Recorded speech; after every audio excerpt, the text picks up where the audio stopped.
Assalamualaikum warahmatullahi wabarakatuh. Perkenalkan, nama saya Umi Kulsum, NIM 20202020-153 dari Prodi PAI 1C. Di sini saya akan mempresentasikan tentang sejarah peradaban Islam masa Rasulullah dan Khulafaur Rasyidin. Sebelum lahirnya Rasulullah, yaitu pada masa pra-Islam, awalnya bangsa Arab menganut agama yang dibawa oleh Nabi Ibrahim. Tetapi setelah itu mereka kembali lagi menyembah berhala. Pada zaman ini disebut zaman jahiliyah. Nabi Muhammad lahir pada Senin tanggal 12 Rabiul Awal. Fase kenabian Nabi Muhammad dimulai ketika beliau bertahanus di Gua Hira. Di tempat ini beliau menerima wahyu yang pertama, yaitu surat Al-Alaq ayat 1-5. Pada saat itu beliau belum diperintahkan untuk menyeru kepada umatnya. Tetapi setelah menerima wahyu yang kedua, yaitu surah Al-Mudaththir ayat 1-7, Nabi Muhammad diangkat menjadi Rasul yang harus berdakwah. Dakwah Nabi Muhammad dibagi menjadi dua periode. Yang pertama, fase Mekah. Pada fase Mekah ini, Nabi Muhammad berdakwah secara sembunyi-sembunyi. Dakwah secara sembunyi dilakukan selama 3 tahun. Sasarannya adalah orang terdekat Rasulullah, yaitu istri beliau, putra paman beliau, dan sahabat-sahabat beliau. Setelah turun surat Al-Hijr ayat 94, Rasulullah diperintahkan untuk berdakwah secara terang-terangan kepada penduduk Mekah agar menyembah Allah. Awalnya mereka acuh, kemudian seiring berjalannya waktu, semakin banyak pengikut beliau. Namun dakwah Nabi ini membuat kaum Quraisy geram, hingga banyak kaum muslimin yang disiksa oleh mereka. Oleh karena itu Nabi Muhammad memutuskan untuk berhijrah keluar kota. Yang kedua, fase Madinah. Rasulullah berhijrah di Madinah.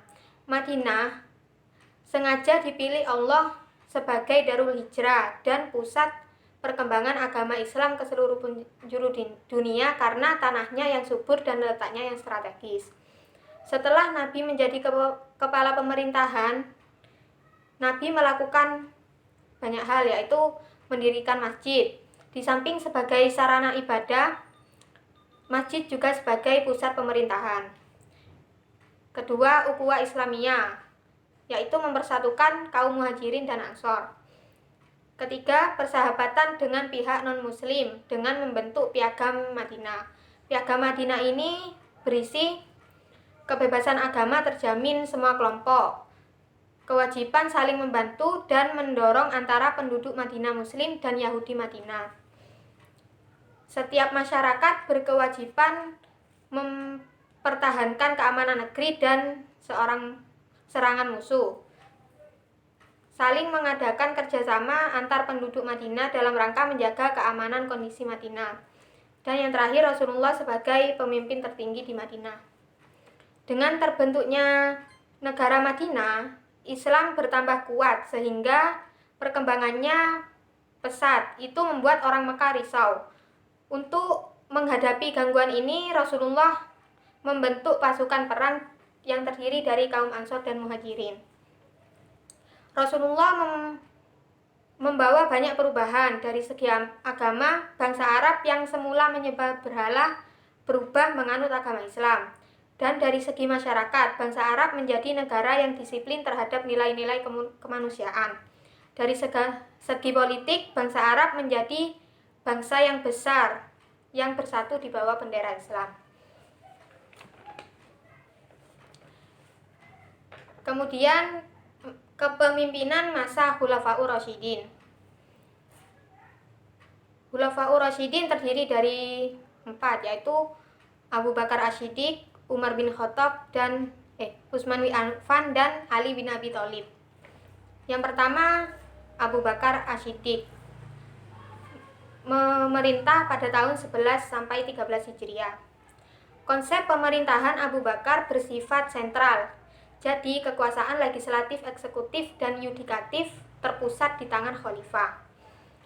Dalam memutuskan masalah, Abu Bakar mengajak para sahabat untuk bermusyawarah. karena dengan ini akan mempererat persatuan. Kebijakan yang dilakukan Abu Bakar yaitu menumpas nabi palsu, memberantas kaum murtad, menghadapi kaum yang ingkar zakat, dan mengumpulkan ayat-ayat Al-Quran. Yang kedua, masa Umar bin Khattab. Pada zaman kekhalifahan Umar bin Khattab melakukan pemisahan antara kekuasaan peradilan dengan kekuasaan eksekutif. Beliau memilih hakim dalam sistem peradilan yang independen guna memutuskan persoalan masyarakat. Umar bin Khattab membagi wilayah Islam menjadi beberapa provinsi serta menugaskan seorang gubernur untuk memerintah wilayah tersebut. Kebijakan yang dilakukan Khalifah Umar bin Khattab antara lain memperluas dan mengembangkan Islam di daerah Persia dan Syria. 2. Mengatur administrasi dan keuangan pemerintahan. 3. Menetapkan kalender Hijriah. 4. Membentuk Baitul Mal dan Dewan Perang. Yang ketiga, masa Utsman bin Affan. Pemerintahan Utsman berlangsung selama 12 tahun. Kepemimpinan Utsman memang berbeda dengan kepemimpinan khalifah sebelumnya. Ini mungkin karena umurnya yang lanjut dan sifatnya yang lemah lembut. Akhirnya Utsman dibunuh oleh orang-orang yang kecewa pada saat itu. Kelebihan konsep kepemimpinan Utsman.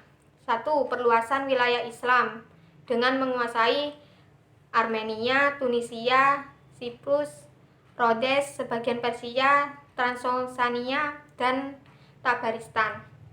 Yang kedua, pembentukan armada laut pertama Islam. Ketiga, pembukuan Al-Quran. Keempat, perluasan dan perbaikan Masjid Nabawi dan Masjid Al-Haram. Yang terakhir, masa Ali bin Abi Thalib. Ali bin Abi Thalib memerintah selama 4 tahun 9 bulan. Penetapannya sebagai khalifah ditolak karena Muawiyah bin Abu Sufyan dengan alasan Ali harus mempertanggungjawabkan terbunuhnya Utsman dan berhubungan dengan wilayah Islam telah meluas dan timbul komunitas-komunitas lain. Kebijakan yang dilakukan Khalifah Ali bin Abi Thalib antara lain: 1. Penundaan pengusutan pembunuhan Utsman. 2. Mengganti pejabat dan penataan administrasi. 3. Memberi tunjangan kepada kaum muslimin. 4. Mengatur tata laksana pemerintahan untuk kepentingan umat. 5. Menarik kembali harta dan tanah yang dihadiahkan Utsman kepada keluarga dan kerabat Utsman. Dan yang kelima, melaksanakan kembali sistem pajak yang pernah ditetapkan Utsman. Oke, itu saja yang bisa saya sampaikan. Kurang lebihnya mohon maaf. Assalamualaikum warahmatullahi wabarakatuh.